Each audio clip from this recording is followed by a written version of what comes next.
migao mapur chako chenro magero manyien yao manogere kinde loch jorochere pacho ka gi ageto mar konyo jopur e cholo pine puothegi okang' mageni biro kelo chiemo mathoth. Kanolosi kinde mana yao chenro mar kongo yao ma Kivuno Kipkelion East, jagoro migao no Laktar Paul Rono wacho ni gedo mar yao bich oseketi chenro mar kongo mabiro neno ka jodak e kaunti no oyudo pi.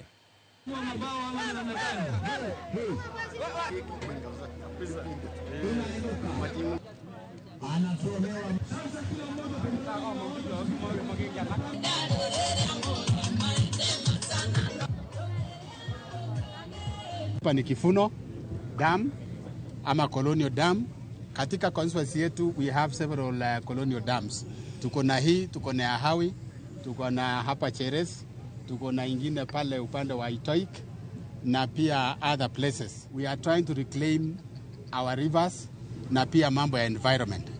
Najua kwamba tarehe 10 mwezi wa 10 Mheshimiwa Rais ataongoza taifa kwa upandaji wa miti. Na ningependa pia kusema wananchi tutaungana wakati huo.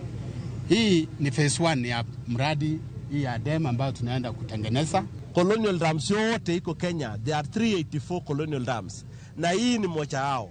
Lazima we desealed ili wakaachi wa hapa wapate maji ya kukunywa na vile maji ya kusaidia kwa maneno ya irrigation.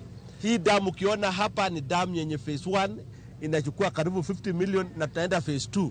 Na maji ya hapa tunaona karibu 80 million cubic